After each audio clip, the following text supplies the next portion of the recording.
Okay, today we are going to discuss about fringe benefits under GST.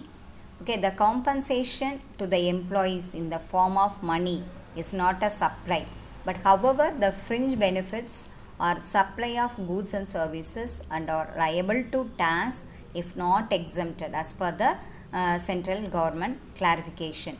So the fringe benefits are transactions in the furtherance of business even if supplied without any consideration. The same are deemed supply under will attract the GST Act.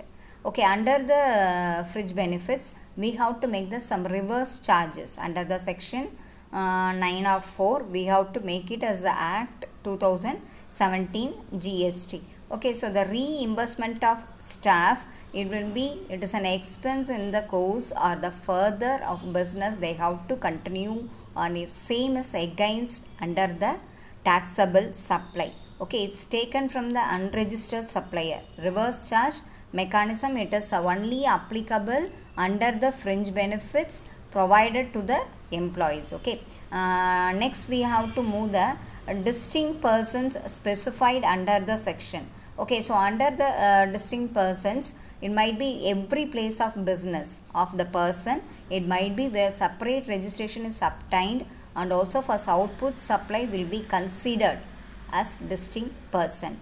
Under section 25 of 4, a person has obtained or it is required to obtain more than one registration. Okay, so under this concept, whether it is a one state or a union territory or more than one state or any territory areas shall be in respect of each registration.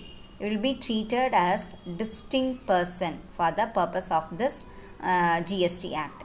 Under the section 25 of 5, where a person who really obtained or it is required to obtain the registration, either the state or the union territory, it will be making in the respect of some establishment. So under the union territory, in some such cases, the establishment shall be moving to the some person in respect of the treated as the establishment of distinct person for the purpose of this act.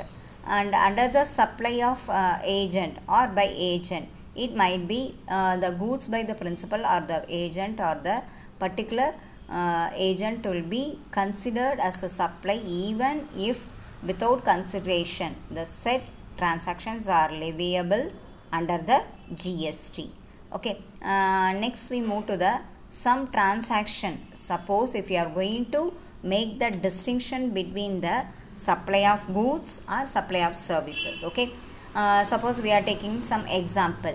In case transfer of the title in the goods, so that is, suppose if you are going to issue the goods, at that time we are going to transferring the title, whether it is coming under the supply of goods, it is not a service oriented. Okay, then second, transfer of right in goods or share, that is a undivided in goods without any transfer of title. So before we are going to enter this example, we have to previously discuss about the title transfer, that is the first example. So that is called the supply of goods, but here without transfer of the title, it is coming under the example of supply of service. Okay, then land and building, when we are going to take in the land and building, it is with respect of the classified the goods or services based upon the some category. Example, suppose if you are going to lease some land, vacant land, that is coming under the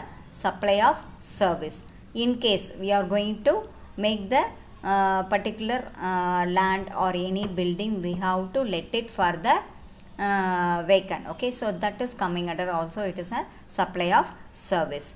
Next we move to the any business or the commerce, that is any activity, it is let it for the lease, or the any building let it for the business or any goods or services. At the time it is coming under the only the supply of services, not coming under the supply of goods. And next we take it as the transfer of business asset. Okay, so under the asset, in case goods forming part of business, it is coming under the transferred under the supply of goods.